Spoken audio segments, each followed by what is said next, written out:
अस्सलामुअलैकुम और ईद मुबारक। आज के मेहमान के नए एपिसोड के साथ मैं हूं आपकी मेज़बान सायरा सैयद और आज के हमारे मेहमान एक सेल्फ मेड एंटरप्रेन्योर हैं। मैं बात करी हूँ तारिक असलम की, जिन्होंने बहुत ही ज़ीरो से स्टार्ट लिया और हीरो तक का सफ़र भी तय कर रहे हैं। आइए चलकर आज के मेहमान से मुलाकात करते हैं। आइए। अस्सलाम वालेकुम तारिक साहब, कैसे हैं आप? और सबसे पहले तो आपको ईद मुबारक हो। वालेकुम अस्सलाम, मैं बिल्कुल ठीक हूँ और खैर मुबारक, आपको भी ईद मुबारक हो। खैर मुबारक। सर सबसे पहले ये जानना चाहूँगी, ईद है, ईद का मौका है, मीठी ईद तो गुजर ही चुके, अब ये बकर ईद है, कैसे गुजारते, क्या मसरूफियत होती है इस पूरे टाइम? देखें, ईद में तो सबसे पहले ईद नमाज पढ़ी जाती है और उसके बाद फिर कुर्बानी की तैयारी की जाती है, ठीक है। और कुर्बानी के बाद फिर ये है कि उसको इतना टाइम उसमें लग जाता है काफ़ी ज़्यादा, उसकी प्रिपरेशन में, फिर गोश्त बांटने में। अच्छा, जब ईद की नमाज पढ़कर आते तो कुछ मीठा शीठा खाते हैं? ऑफ कोर्स, वो तो एक रस्म है, ईद है ना। हाँ। ऐसे क्या खाते हैं मीठे में? ज़्यादातर फेवनियाँ, हाँ जी, और सेवइयाँ। अच्छा, दोनों में से कोई एक मेन्यू होता है, कुछ होना तो लाजिम है। हाँ जी, वो होता है। उसके बाद ये है कि फिर मसरूफियत शुरू हो जाती है और जो है वो गोश्त कसाई का इंतजार किया जाता है, कसाई आता है, गोश्त बनाया जाता है। कुर्बानी मतलब वो ज़िबा करने का एक्सपीरियंस किया है? हाँ जी, किया, हाँ जी। तो वो करने के बाद गोश्त खाने का कैसे दिल किया?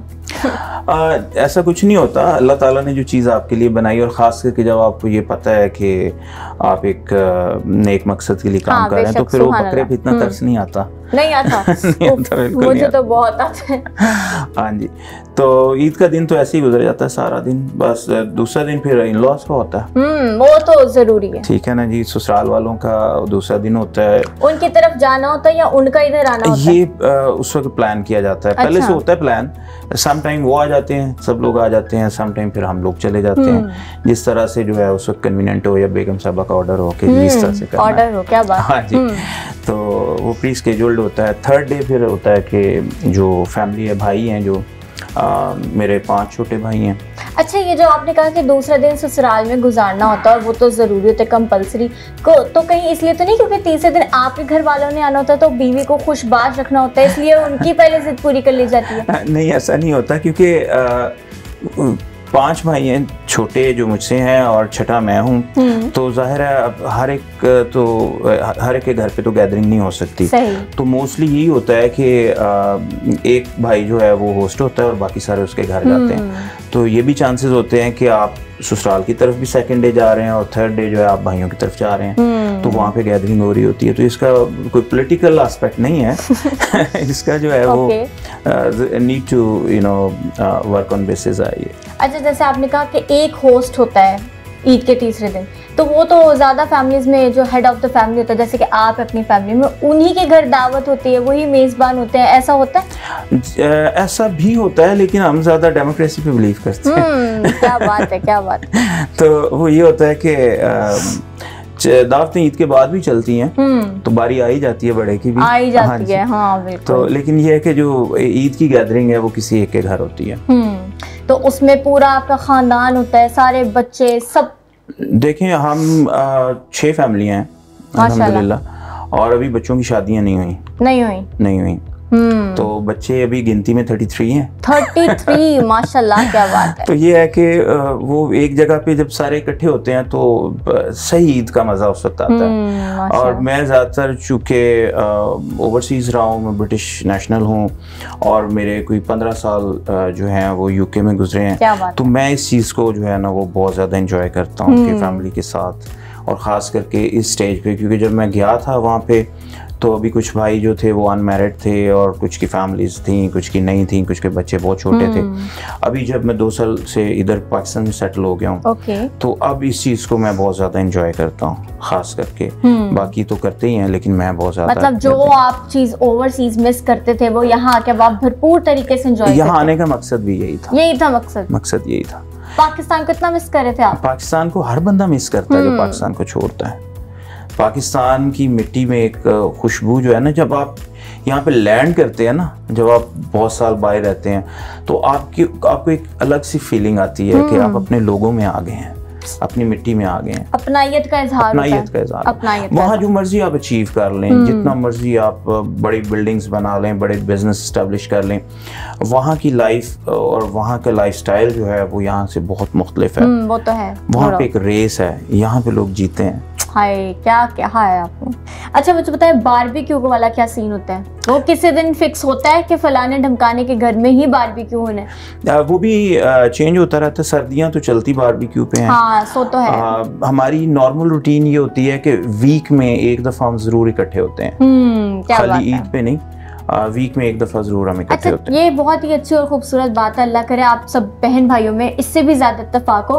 कुछ फैमिलीज होती हैं जो सिर्फ फौतगियों पे इकट्ठी होती हैं या शादियों पे इकट्ठी होती है, तो मुझे तो उन खानदानों की समझ नहीं आती वो लोग रह कैसे लेते हैं और एन उस किसी के फौत होने या शादी के दिन पे मिलजुल कैसे लेते हैं। होता है बहुत सारी फैमिलीज में। असल में हमारी जो ब्रॉडर फैमिली है उससे तो हम बहुत पहले कट गए थे, फिर आ जाके यही एक फैमिली थी। तो एक जो बॉन्ड ऑफ यूनिटी है ना उसको हमने जो है ना नहीं लूज होने दिया। कई दफ़ा बहुत अप्स एंड डाउन्स आए, बहुत इख्तलाफात भी हो जाते हैं, नाराज़गियाँ भी हो जाती हैं आपस में, लेकिन हर बंदे की कोशिश ये होती है कि वो बॉन्ड ब्रेक नहीं होना चाहिए। क्या बात है। क्योंकि अगर वो बॉन्ड ब्रेक हो गया, अल्लाह ताला had made us family for a reason. सही। अगर किसी को अल्लाह ने मेरा भाई बनाया ना, चाहे वो मैं उससे 100 इख्तलाफ करूं, लेकिन कोई ना कोई रीज़न तो थी ना। फिर अगर 6 भाई हैं, 7 हैं, फैमिली के 10 लोग हैं, तो ज़रूरी नहीं कि हर एक का मिजाज एक जैसा हो, होना भी नहीं चाहिए। ऐसे बिल्कुल होना भी नहीं चाहिए। और यही खूबसूरती इंसानियत की और सोशल एक सोसाइटी की खूबसूरती होती है कि आप अपने डिफरेंसेस को अकोमोडेट करते हैं।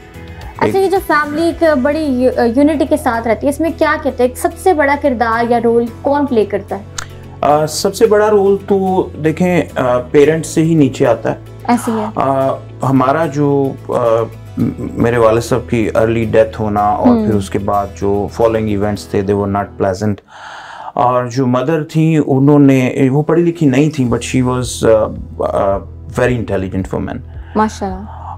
उन्होंने जो है वो इस चीज़ के ऊपर हमें बहुत ट्रेंड किया है। ठीक है, एक तो उन्होंने ये किया कि उन्होंने खुद लीड नहीं किया। उनके पास अपॉर्चुनिटी थी लीड करने की। आई वाज 16 लेकिन she made me feel like I am 40 years old। छोटी सी उम्र में आपको मैच्योरिटी फील हुई? वो उन्होंने करवाई मुझे।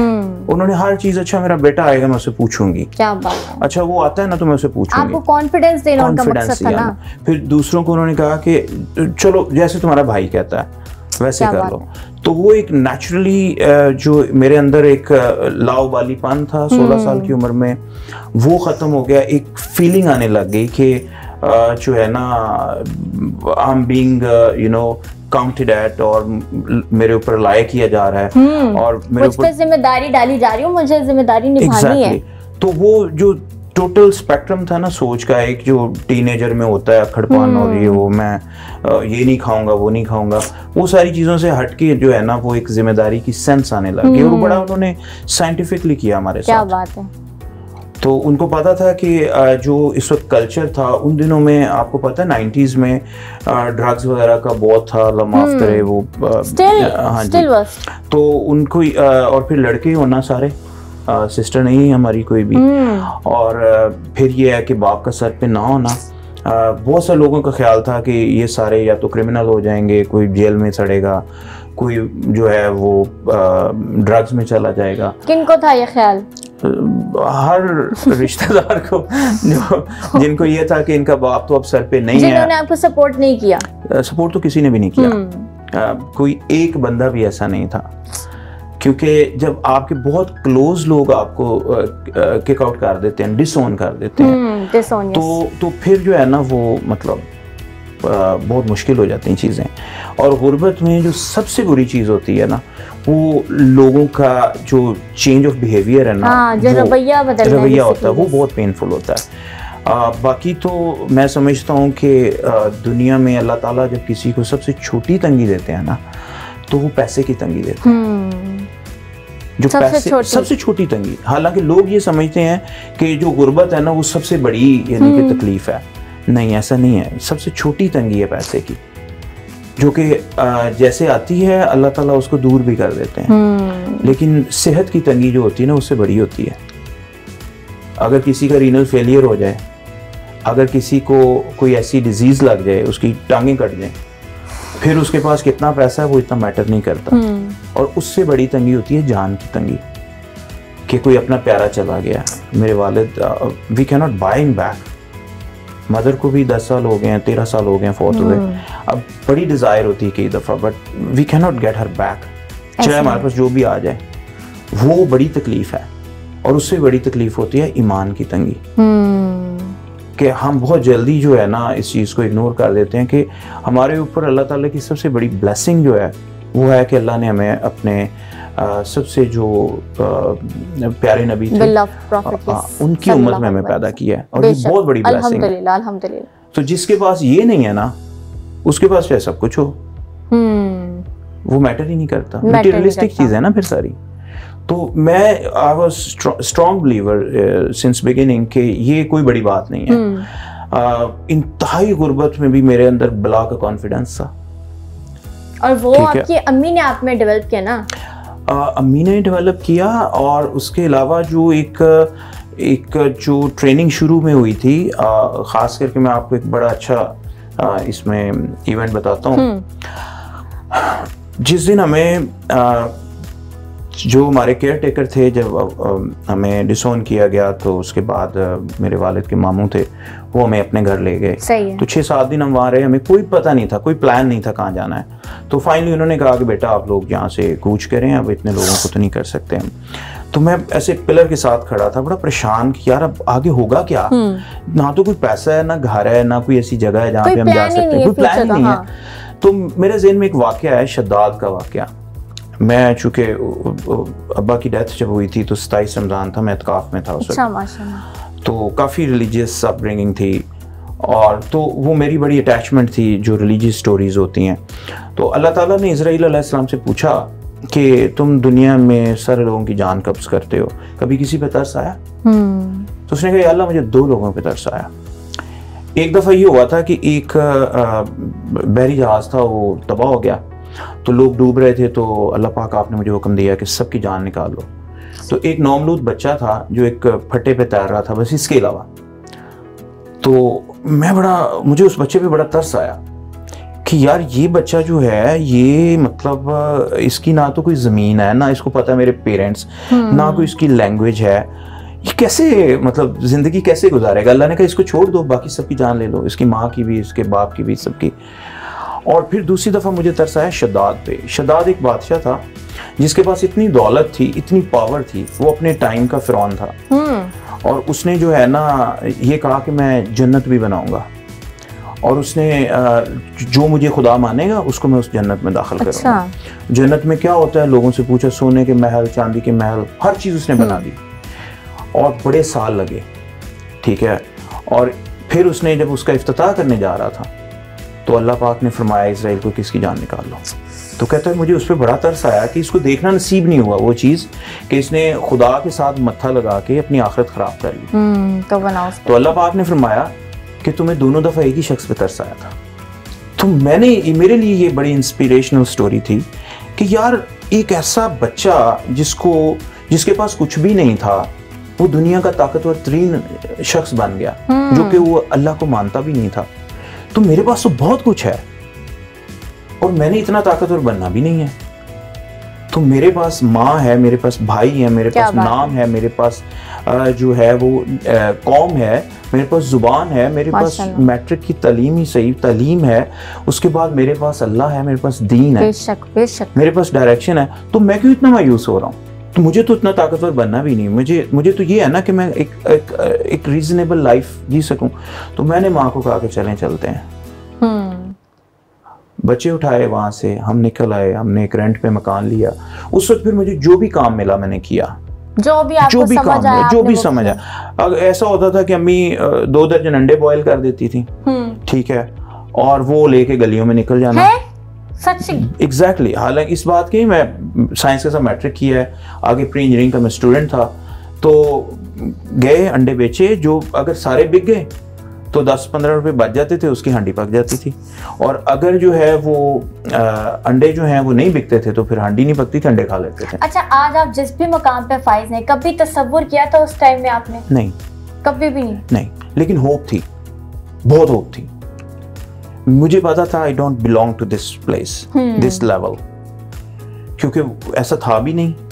बल्कि ये जब मेरी नई शादी हुई तो मेरी वाइफ फाइनेंशियली वो थोड़े से बेहतर थे, तो वो काफ़ी अपसेट हो जाती होती थी कि यार उस 2 कमरे थे हमारे पास, और एक में मैं और वो रहते थे, एक में अम्मी और 5 भाई रहते थे, फिर सारे कंबाइंड फैमिली सिस्टम के जो इश्यूज थे, तो वो परेशान रहती थी। तो मैं उसको ना बड़े लेक्चर देता था, यार ये चेंज हो जाएगा, देखो मैं अभी ना मैं ये अभी MBA कर रहा हूँ, ठीक है, इससे मैं ये सोच रहा हूँ कि आगे मुझे जो है ना, अभी मुझे गारमेंट्स की सिर्फ ये चीज़ निट्स का पता है, अगर मैं ये सीख लूँ ना डेनिम का भी, तो मेरी जॉब और अच्छी हो जाएगी, मुझे गाड़ी भी मिल जाएगी, अगर फलां कंपनी में जॉब। तो अम्मी मेरी जो है ना बात का उसे कहा करती थी कि ये बड़ा छड्डू है, इसकी बातों में नहीं, अच्छा सबज बाग बहुत दिखाता है। तो लेकिन मुझे पता था कि अल्लाह ज़रूर मदद करेगा, अल्लाह पे बड़ा यकीन था, अल्लाह पे यकीन और आपकी विल पावर रही थी कि आज आप जिस भी मकाम पे फाइज हैं ये सब कुछ मुमकिन हो गया। नाज़रीन, बातों का सिलसिला ऐसे ही जारी रहेगा, लेकिन यहाँ वक्त है ब्रेक का, so don't go anywhere, stay tuned with us.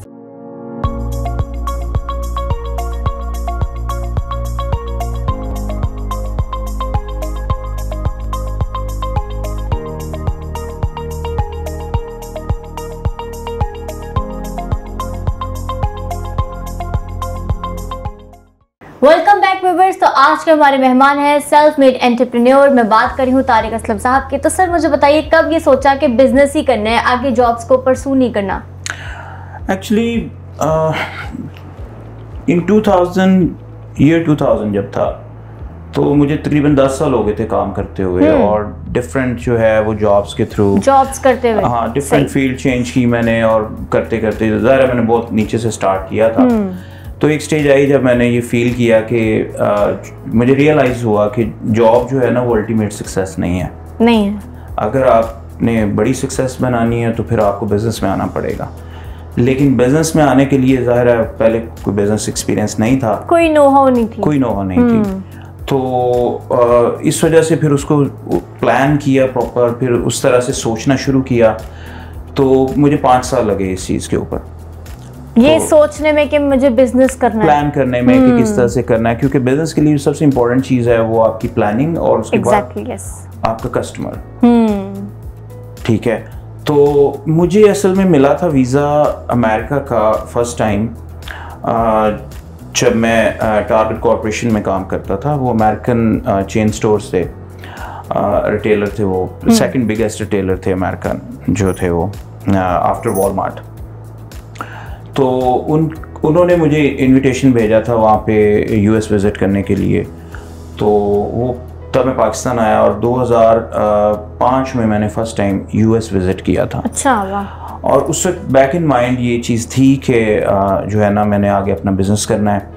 तो मैंने कुछ लोगों के साथ बातचीत में था और लकीली मेरी 1-2 मीटिंग्स बहुत सक्सेसफुल हो गई। क्या बात। और मैं गारमेंट बाइंग एजेंसी बनाना चाहता था, ऐसे कस्टमर जो अमेरिका में अपने जिनके ब्रांड्स थे और वो पाकिस्तान से या इंडिया से या चाइना से बाइंग कर रहे थे, उनको सर्विसेज देना चाह रहा था मैं कि उनको जो क्वालिटी एश्योरेंस की सर्विसेज दी जाएं, ताकि उनको जो चीज़ वहाँ पे मिले वो उनके लिए सरप्राइज़ ना हो, उसमें कोई इशू ना हो, कोई क्वालिटी इशू ना हो। तो उसके ऊपर सर्टेन परसेंटेज जो थी वो पे करते थे। ये रूटीन प्रैक्टिस थी इंडस्ट्री की। तो उसी में मैं जाना चाह रहा था क्योंकि मेरी फाइनल एक्सपर्टीज उसी में ही थी कि जैसे बहरीन में अगर 1 मिलियन शर्ट्स का ऑर्डर प्लेस हुआ है टारगेट की तरफ से, तो उसकी फाइनल इंस्पेक्शन के लिए मैं जाया करता था। तो वहीं से फिर मैंने स्टार्ट लिया और उसमें फिर ज़ाहिर है उस वक्त IT भी इन हो गया हुआ था। मैंने अपनी 1-2 वेबसाइट्स बनवाई डिफरेंट कंपनी से। तो उसमें मुझे ये फील हुआ कि वेबसाइट बनाने के लिए आपको जो चीज़ जितनी मेहनत डेवलपर ने करनी उससे ज़्यादा मेहनत तो आपने करनी होती है। फिर उसकी डेटाबेस को प्लान करना, फिर जब मैंने ये सारी चीज़ें की तो मुझे IT में भी बहुत सारी चीज़ें समझ आनी शुरू हो गई। लॉट ऑफ हार्ड वर्क, बहुत हार्ड वर्क किया। तो उसमें फिर ये है कि जो मुझे फाइनल ब्रेक थ्रू मिला वो मेरी मीटिंग थी जो नॉर्थ कैरोलिना में मेरी एक क्लाइंट के साथ हुई।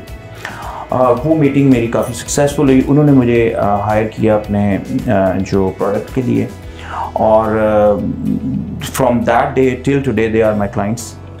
और उसके साथ तकरीबन 3000 और क्लाइंट्स हमने ऐड किए, और फिर हमने डाइवर्सिफाई किया अपनी सर्विसेज को। पहले क्वालिटी एश्योरेंस की सर्विसेज थी खाली, उसके बाद फिर हमने आईटी सर्विसेज भी ऐड की। ये जो आपका बिजनेस है वोग वेस्चर्स, ये क्या है, इसका क्या मतलब है और किस चीज़ का बिजनेस है? एक्चुअली जैसे मैंने बताया कि स्टार्ट तो हमारा था कि हम जो ब्रांड्स हैं यूएसए में ख़ास करके, उनको हम क्वालिटी एश्योरेंस की सर्विसेज प्रोवाइड करेंगे। सही है। यहाँ से हमारा स्टार्ट था। इसीलिए the name of the company represents clothing. Okay, ठीक है। वोग vesture means fashion clothing. Okay, तो यहाँ से हमने स्टार्ट लिया था। लेकिन फिर कुछ क्लाइंट्स ऐसे थे जो इंडिया से आईटी की सर्विसेज ले रहे थे, और जब उन्होंने देखा कि यार ये एक शख्स है जो हमें जो चीज़ कहता है वो वैसे ही डिलीवर होती है, उसमें कोई ऐसी चीज़ नहीं होती कि इसने ये कहा है कि जी फलान डेट को ये शिपमेंट मिलेगी तो वो 10 दिन लेट हो गई शिपमेंट, या कि क्वालिटी में कोई ऐसे इश्यूज हैं जो हमें पहले से पता नहीं थे, हमें हर चीज़ ब्रीफ। तो उन्होंने इस ट्रस्ट की वजह से मुझे मोटिवेट किया कि यार हमें अगर आप आईटी की सर्विसेज भी दें, तो मैंने कहा ठीक है। हमने जो है वो आईटी की सर्विसेज भी यहाँ से, रिसोर्स तो पाकिस्तान में आपको पता है उसकी कमी नहीं है, तो जब हम आईटी की तरफ आए तो हमें पता ही चला कि इसमें ज़्यादा क्विक टर्न अराउंड है। यानी कि एक शिपमेंट जो है वो, अगर हम यूएसए से एक शर्ट्स का ऑर्डर लेते हैं तो वो 90 डेज़ में तो हम उसकी प्रिपरेशन करने के बाद उसको शिप करेंगे, 1 मंथ लगेगा वहाँ जाने में, तो आपके जो पैसे आते हैं वहाँ पे वो 4 महीने के बाद आते हैं। आईटी में ये है कि इधर से आपने काम किया, इधर से पेमेंट आ गई।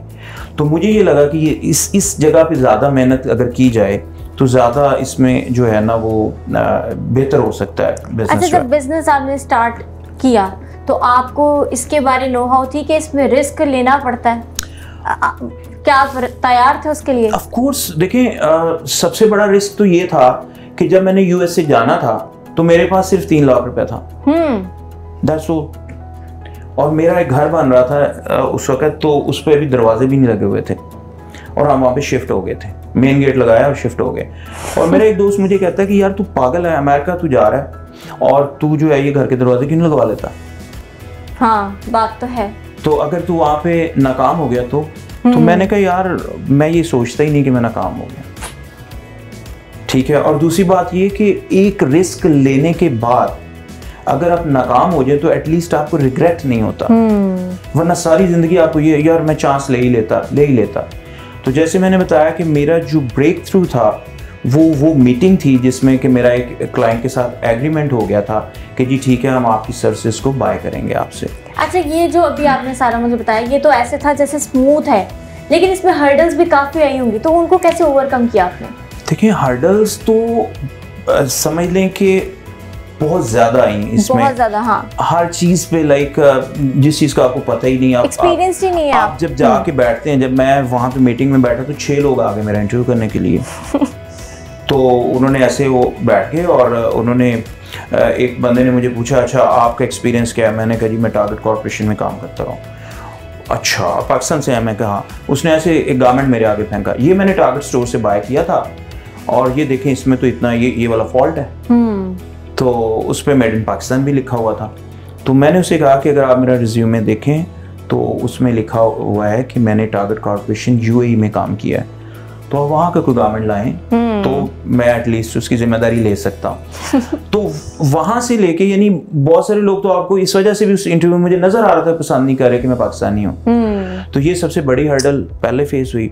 उसके बाद जाहिर है रिसोर्स को मैनेज करना, फिर ये है कि फाइनेंशियल जो ट्रांजैक्शंस होती हैं आपका कोई एक्सपीरियंस नहीं है उनको मैनेज करने में, तो लर्निंग बहुत ज़्यादा मुझे करनी पड़ी, मेहनत बहुत करनी पड़ी। यूँ समझ लें कि मेरे जो रूटीन वर्क होता था वो 14 आवर्स अ डे होता था स्टार्ट में, यहाँ तक कि मेरी वाइफ भी गिला करने लग गई कि भाई आप हमें टाइम नहीं देते, बच्चों को टाइम नहीं देते।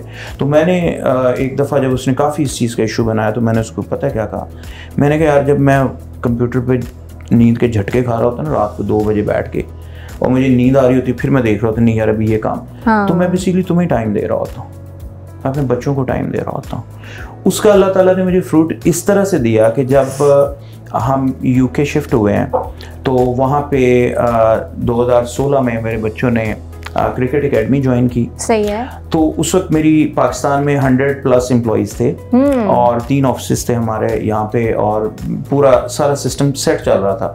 कस्टमर सर्विस की अपनी टीम काम कर रही थी, जो कि सोलली पहले मैं ही करता था। तो मेरे पास बहुत ज़्यादा टाइम होता था। फिर ये है कि मैं अपने बेटों के साथ, अपनी बेटियों के साथ क्रिकेट मैचेस भी खेलता होता था। अच्छा, जब आप अभी जैसे आपने बताया यूके आप पूरी फैमिली के साथ शिफ्ट हो गए थे, तो आप पाकिस्तान क्यों हैं? ये बहुत अच्छा क्वेश्चन है एक्चुअली। बहुत सारे लोग ये बात पूछते हैं और हैरान भी होते हैं। मतलब एक सर्वे के मुताबिक यहाँ से तो 70 to 80% जो यंगस्टर्स हैं वो यहाँ से मुल्क बदल कर गए। अब जैसे यूनान का वाक़या है रिसेंटली में पता चला, मतलब लोग तो यहाँ से जा रहे हैं, तो आप पाकिस्तान आए और अपना बिजनेस यहाँ पे एस्टेब्लिश किया हुआ है। देखिए, इसका जो शॉर्टेस्ट आंसर है कि मैं पाकिस्तान क्यों आया, तो मैं पाकिस्तान आया ज़िंदगी जीने के लिए। देखें, आप जब स्ट्रगलिंग फेज में होते हैं ना, तो आपके गोल्स होते हैं कि आप ये अचीव करेंगे, ये अचीव करेंगे, ये अचीव करेंगे, तो गोल्स ग्रेजुअली बढ़ते भी जाते हैं। हाँ, ऐसे फिर एक स्टेज आती है कि जब आप ये फील करते हैं कि यार आपने ये सारा कुछ किया किस लिए। वहाँ पे आप अगर फर्ज करें 3000 पाउंड भी महीने का खर्च करते हैं ना अपने घर में, 4000 पाउंड भी, तो आप वहाँ पे फुल टाइम कोई नौकर अफोर्ड नहीं कर सकते घर पे। होता यही है कि आप बाहर गए हैं तो पीछे से कॉल आती है, ये ज़रा ना आलू ले आना थोड़े से, ठीक है, टमाटर ले आना। तो यहाँ पे ये है कि at least you can afford somebody to help you. वो फिर आप जो है यहाँ पे आपको लगता है कि यार जो आपने इतने साल मेहनत की है ना, उसका कुछ फ्रूट भी आपको मिल रहा है। एक बात। दूसरी ये बात कि मेरी बिजनेस बेसिस हमेशा से पाकिस्तान में रही हैं। मैं वहाँ रह के भी मैंने सिर्फ अपने क्लाइंट्स को सर्विस दी है, और जो प्रोडक्ट है वो हमारी पाकिस्तान से ही जाती रही है। तीसरी बात ये है कि मेरी फैमिली, एक्सटेंडेड फैमिली, जो मेरे भाई हैं वो सारे इधर थे। वहाँ पे ऐसी हमेशा ऐसी फील हुआ, हालांकि नेशनैलिटी भी मिल गई, सारा कुछ, कि आप वहाँ पे एलियन ही हैं। और तीसरी चीज़ है कि पाकिस्तान की एक अपनी ग्रेस है जिसको कि आप हमेशा मिस करते हैं। तो हर पाकिस्तानी ज़िंदगी की किसी न किसी स्टेज पे बाहर के मुल्क में ये फील ज़रूर करता है कि उसे वापस जाना चाहिए और वहाँ जाके सेटल होना चाहिए। और तीसरी और फाइनल बात, चौथी और फाइनल बात ये कि मुझे जब मेरी वाइफ ने कहा कि आप क्यों जाना चाह रहे हैं, तो मैंने उसको कहा कि मैं इस मिट्टी में दफन नहीं होना चाहता। मैं अपनी मिट्टी में जाके दफन होना चाहता हूँ। ये एक रीज़न थी मेरी पाकिस्तान आने में। बेसिकली एक स्टेज थी जब मैं बहुत डेस्परेट था पाकिस्तान से बाहर जाने के लिए। जब मैं मुझे लगता है हर यंगस्टर का ना एक अर्ज होती है उसको, नहीं बाहर तो जाना, पता नहीं कौन सी जन्नत है बाहर। एग्जैक्टली। उसमें बहुत सारे फैक्टर्स होते हैं। एक तो बड़ा ऑब्वियस फैक्टर है फाइनेंशियल फैक्टर, और दूसरा ये होता है कि आपकी पूरी ज़िंदगी आपके सामने होती है, तो एक पर्सपेक्टिव क्रिएट हो चुका है कि अगर आप जो मेहनत यहाँ पे करनी है वो बाहर जाके अगर आप करेंगे तो आपको उसका ज़्यादा जो है ना रिवॉर्ड मिलेगा। लेकिन मैं ये समझता हूँ कि पाकिस्तान जो है ना, that is the best place to earn money. How? यहाँ पे बहुत ज़्यादा मार्जिन है, यहाँ पे बहुत ज़्यादा अपॉर्चुनिटीज़ हैं। ठीक है, यहाँ पे प्लेट में रख के आपको अपॉर्चुनिटीज़ नहीं मिलती हैं, लेकिन जितनी मेहनत लोग वहाँ जाके करते हैं ना, कि 90% ऑफ पाकिस्तानी जाके वहाँ पे बर्तन भी धोते हैं, डिलीवरियाँ भी करते हैं, यहाँ पे वो ये चीज़ नहीं करते। जैसे मैंने आपको बताया कि मैंने हर वो चीज़ जो मैं बाहर के मुल्क में जाके दूसरे लोग करते हैं वो मैंने पाकिस्तान में की है, और उसका अल्लाह ताला ने मुझे फ्रूट ये दिया है कि मैंने बाहर जाके कभी भी और जॉब नहीं की। ना मैंने कभी बर्तन धोए हैं किसी रेस्टोरेंट पे, ना मैंने वहाँ पे कुछ सफाई की है। जब मैं वहाँ गया था तो मैं एक बिजनेसमैन था, मैंने वहाँ पे भी इन्वेस्टमेंट की, और वहाँ पे मैंने सिर्फ अपनी जो बच्चों की एजुकेशन है और जो एक लाइफस्टाइल है उसको मैंने एंजॉय किया वहाँ पे। ऑलराइट व्यूअर्स, तो बातों का सिलसिला ऐसे जारी रहेगा, लेकिन यहाँ वक्त हुआ है एक ब्रेक का, so don't go anywhere, stay tuned with us.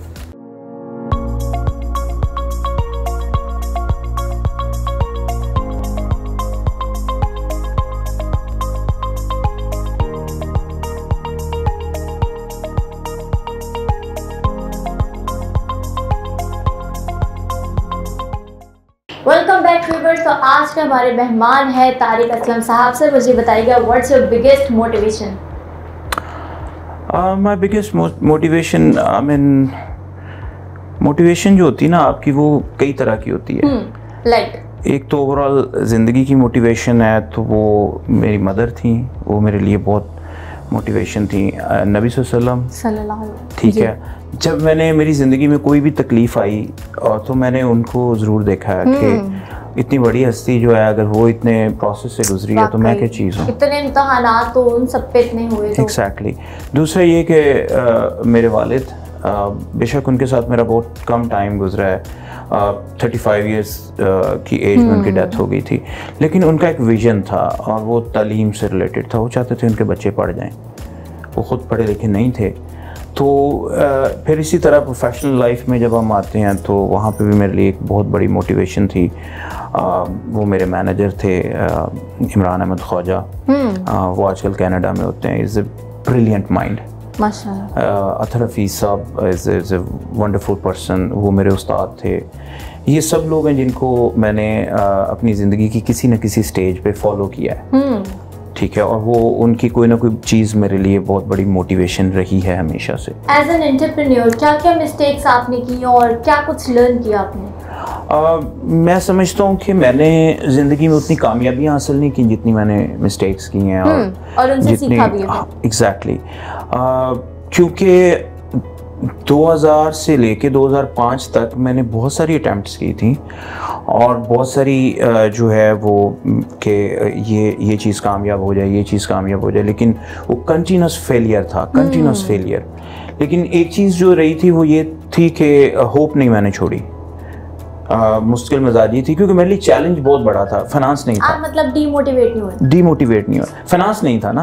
आपको बिजनेस के लिए आप किसी से बात करें जी मैं बिजनेस करना, तुमने बिजनेस क्यों नहीं किया, मेरे पास पैसे नहीं थे। तो बेसिकली फाइनेंस ना होना एक बहुत बड़ा चैलेंज था मेरे लिए, क्योंकि हर बंदे के ज़हन में ये होता है कि पैसे होंगे तो बिज़नेस जो है वो कर सकता हूँ। मेरे ज़हन में भी ये था, लेकिन मैं ये समझता था कि पैसा तो एक इंग्रेडिएंट है बिज़नेस का। हर चीज़ बिज़नेस के लिए सिर्फ पैसा नहीं चाहिए।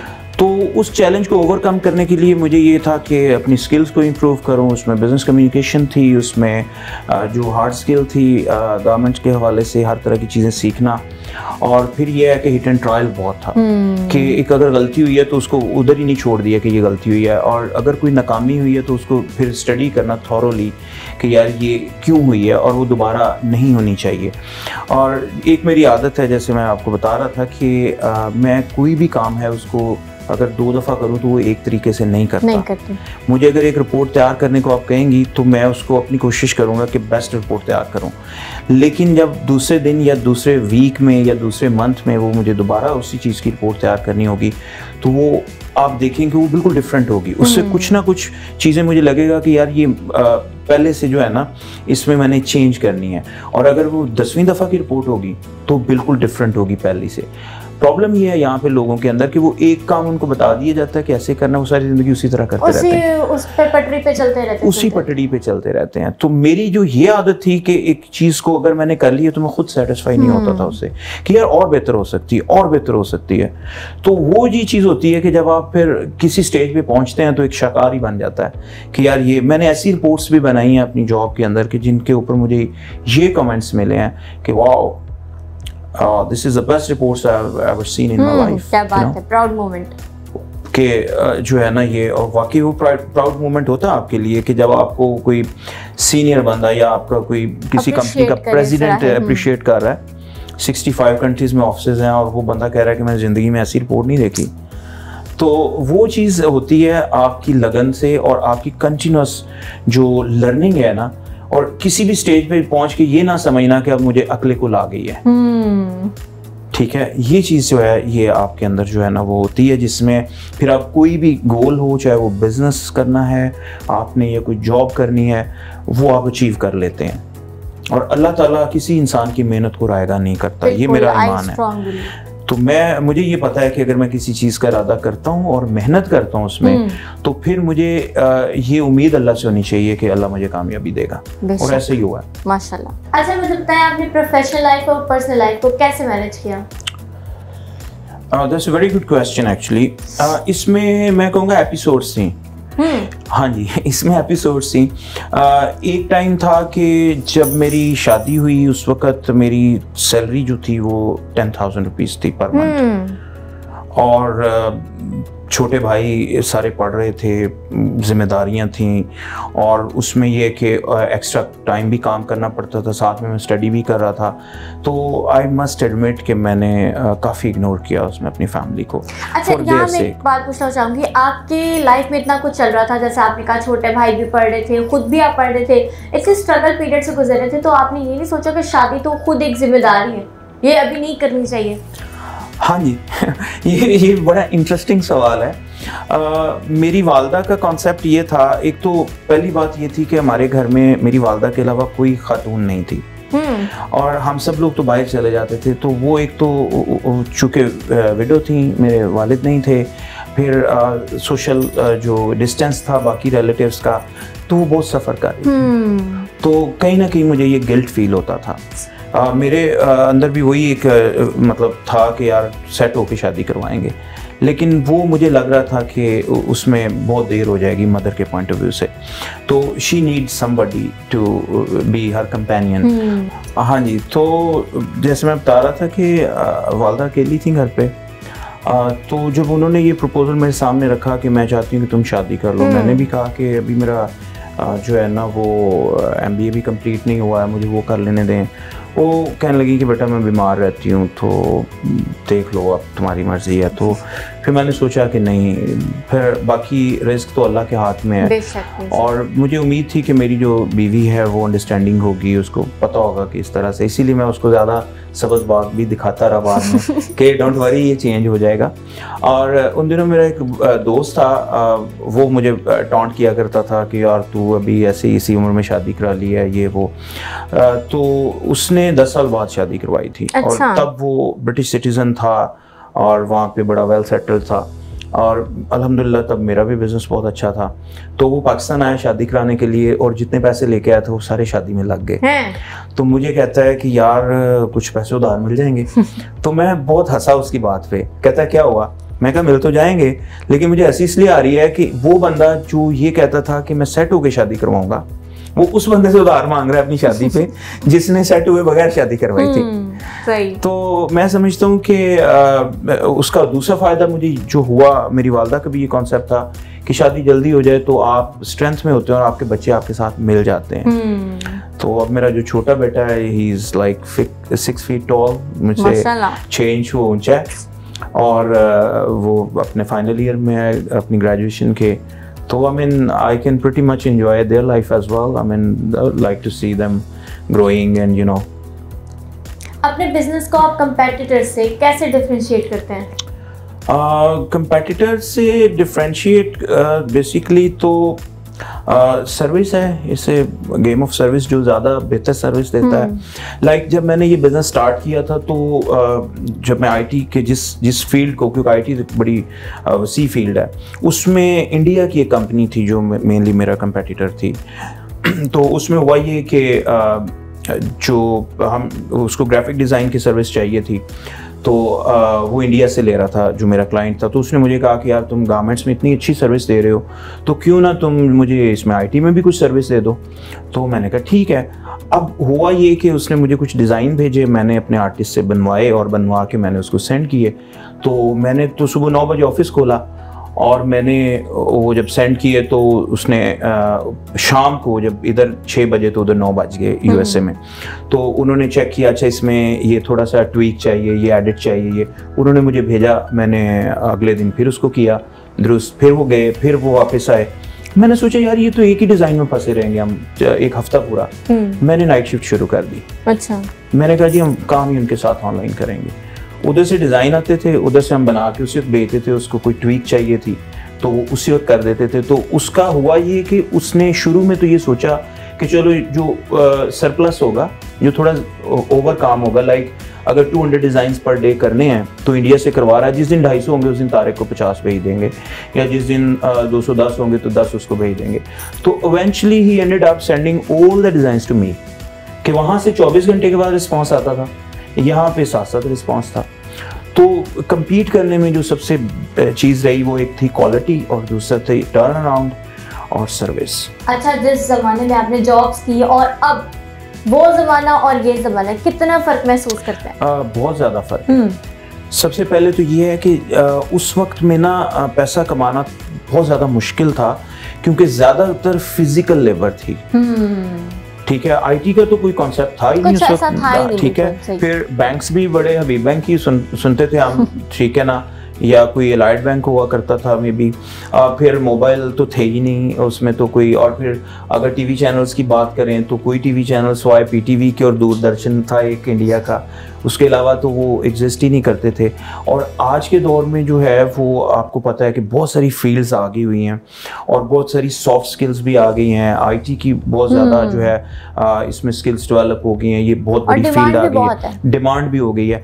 तो आज के जो यूनिवर्सिटी से जो ग्रेजुएट्स निकलते हैं उनके लिए वाइडर चॉइस है, अगर वो अच्छी स्किल डेवलप करें और अपना एक रेपुटेशन डेवलप कर लें। ठीक है, तो मेरा ख्याल है कि उनकी सक्सेस ज़्यादा फास्ट हो जाएगी हमारी निस्बत, क्योंकि हमें उस वक्त जो है फिजिकल काम करना ज़्यादा पड़ता था। उस वक्त जी ज़्यादा गारमेंट इंडस्ट्री थी और जो है, और इसके अलावा तो हमें कोई ज़्यादा उसमें या गवर्नमेंट जॉब्स होती थी, ठीक है, या प्राइवेट ऑफिस छोटे मोटे होते थे, तो अपॉर्चुनिटी इतनी ज़्यादा थी नहीं थी। तो अब अच्छा, जो आजकल ये मुल्क में हालात चल रहे हैं, क्या कहेंगे इनके बारे? इसमें देखिए, हालात तो शुरू हमेशा से ही पाकिस्तान के उस तरह से नहीं रहे जिस तरह से रहने चाहिए थे। और जो इसमें भी सबसे ज़्यादा परेशानी वाली बात है वो ये है कि डे बाय डे जो नेक्स्ट डे आता है वो प्रीवियस डे से अच्छा नहीं होता, चैलेंजिंग होता है। ठीक है, ये जो है ना, ये चीज़ तो लीड कर रही है कि नॉट टू गुड सिचुएशन। ठीक है, पॉलिटिकल इंस्टेबिलिटी है और वो आपस में ही लड़ी जा रहे हैं लोग जो हैं जिन्होंने लीड करना है कौम को। दूसरी तरफ ये है कि जो हमारी एक सोसाइटी है वो दो चीज़ों के दरमियान में सैंडविच बनी हुई है कि हम मजहबी सोसाइटी हैं या सेकुलर सोसाइटी हैं। फैमिलियों के अंदर भी इसी तरह से एक वॉर चल रही है, डायरेक्शन क्लियर नहीं है। तो ये सिचुएशन तो उस तरह से नहीं है, मतलब इनकरेजिंग नहीं है। लेकिन इसके साथ साथ पाकिस्तान के पास, जैसे मैंने कहा कि रिसोर्सेज बहुत ज़्यादा हैं, चाहे वो मैन पावर हो, चाहे वो मिनरल्स हो, चाहे वो किसी भी तरीके से यूटिलाइज करने के लिए वो है ना, ज़रा सा नम हो तो ये मिट्टी बड़ी जरखेज है साथ, तो इसमें नम चाहिए, बस इसमें जरखेज बहुत है ये मिट्टी। पाकिस्तानी जो है टैलेंट बहुत ज़्यादा है। मैंने जब मैं बाहर गया ना तो सबसे पहली चीज़ मैंने यही ऑब्जर्व करना शुरू किया कि ये लोग हमसे आगे क्यों हैं। मुझे किसी के सर पे सींग नहीं नजर आए, वहाँ पे किसी को पर लगे हुए मैंने नहीं देखे। एक चीज़ जो मैंने वहाँ पे ऑब्जर्व की कि कॉमन सेंस, हर चीज़ कॉमन सेंस पे बेस कर रही है। अब एक सड़क है जो कि एक सिटी के अंदर से गुजर रही है, तो वहाँ पे जहाँ पे पेडेस्ट्रियन क्रॉसिंग होनी चाहिए वहाँ पे है, जहाँ पे सिग्नल होना चाहिए वहाँ पे सिग्नल है, जहाँ पे जंक्शन होना चाहिए वहाँ पे जंक्शन है, जहाँ पे फुटपाथ होना चाहिए वहाँ पे फुटपाथ है। आप लंदन चले जाएं, आपको पेडेस्ट्रियन क्रॉसिंग बहुत ज़्यादा मिलेगी क्योंकि बहुत ज़्यादा लोग पैदल वहाँ पे हैं। यहाँ पे ये चीज़ नहीं होती, यहाँ पे कोई चीज़ भी वो प्लान करके नहीं करते कि यार जहाँ पे अब देखें बहुत सारी, अब इन्होंने जब ये फिरोजपुर रोड को बनाया है तो बैरियर तो लगा दिए इन्होंने, मिडल में भी लगा दिए, मेट्रो भी बना ली और ऊपर से ओवरहेड ब्रिज की क्रॉसिंग भी दे दी। लेकिन एक बंदा जो अपाहज है वो क्या करेगा? ठीक है, जब इन्होंने जनरल हॉस्पिटल के आगे इन्होंने जो फिरोजपुर रोड को बनाया था तो इन्होंने उसका जो यू टर्न के लिए कट था वो इतनी ज़्यादा दूर दे दिया था कि बंदा परेशान हो जाता था। यार एम्बुलेंस में अगर कोई बंदा क्रिटिकल कंडीशन में है तो वो इमरजेंसी के सामने से उसको क्यों नहीं कट मिल रहा? अभी भी ऐसा बहुत सी जगहों पे जहाँ यू टर्न का कट इतना लंबा आके लेना पड़ता है। एग्जैक्टली। फिर इमरजेंसी वार्ड के अपोजिट में तो कम से कम होना चाहिए कि जहाँ से फौरन वो गुजर जाए। फिर वहाँ पे ये है कि जो बस लेन है वो बस लेन है, ठीक है, जो साइकिल लेन है वो साइकिल लेन है। अब साइकिलिस्ट हैं तो साइकिल लेन भी होनी चाहिए, ठीक है। यहाँ पे इतनी कारें नहीं है जितने बाइकर्स हैं, लेकिन मुझे बताएं कहाँ पे बाइक लेन है बाइकर्स के लिए? तो फिर एक्सीडेंट्स भी होते हैं, फिर प्रॉब्लम्स भी होती हैं, लेकिन हम उससे सीखते नहीं हैं। उन लोगों के अंदर ये चीज़ है कि एक जगह पे एक्सीडेंट होता है ना तो अगले दिन वहाँ पे इशारा लगा होता है कि अब ये पे बंदा गुजर रहा था तो एक्सीडेंट हुआ था, तो यहाँ पे तो क्रॉसिंग ही नहीं थी, तो आप देखते हैं कि वहाँ पे वो क्रॉसिंग बन जाती है। यहाँ ब्लेम गेम स्टार्ट हो जाती है, यूं हुआ था, इसकी वजह से हुआ था, ये नहीं ठीक कर रहा था, ये हो गया था, वो हो गया था, ये हो गया था। तो ब्लेम गेम तो करते हैं लेकिन सोल्यूशन नहीं करते ना। नहीं करते, हाँ। तो चलान करते हैं। चलान करते हैं। चलान तो खैर इज अ पनिशमेंट जो कि होनी भी चाहिए, लेकिन ये है कि उसका सोल्यूशन भी होना चाहिए। चलान तो ये है कि पनिशमेंट है, सोल्यूशन तो नहीं है। नहीं है, सोल्यूशन होना चाहिए कि और दूसरा ये है कि जो ट्रस्ट लोगों का भी नहीं होता, जो मतलब कि हर एक को पता है कि मैं इशारा काटूंगा तो मैं हो सकता है पकड़ा जाऊं, हो सकता है ना पकड़ा जाऊं। मतलब वहां पे ये है कि आपको पता है आपने रूल वायलेट किया तो आप पेनलाइज होंगे। तो वहां पे हर चीज जो है ना वो कॉमन सेंस पे बेस कर रही है।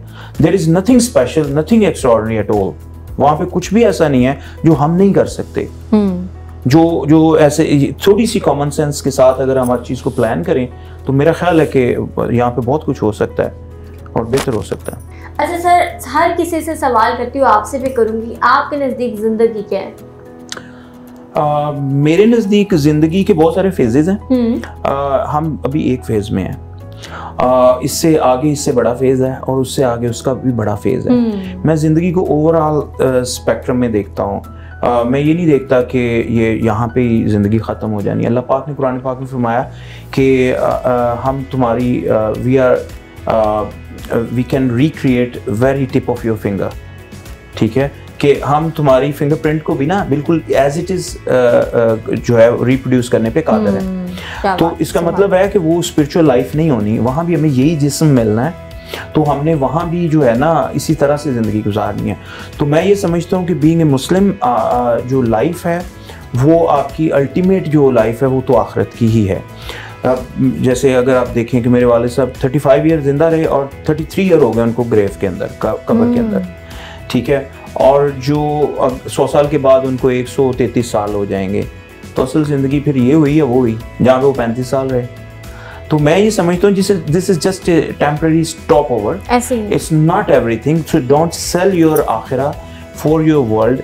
मैंने ज़िंदगी में बड़ी गलतियाँ की होंगी लेकिन एक कभी गलती नहीं की, मैंने डिसऑनेस्टी कभी नहीं की, किसी से धोखा नहीं किया, किसी से फ्रॉड नहीं किया, क्योंकि मुझे पता है कि वो मुझे पे ऑफ करना पड़ेगा।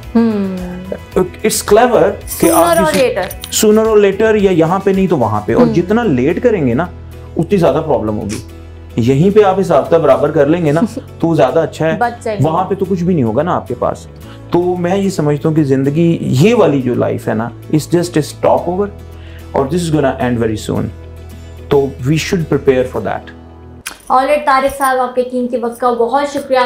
नाज़रीन, ये था हमारा आज का programme. I catch you all with a new मेहमान and a new episode. Till then I am signing off. Allah हाफिज़।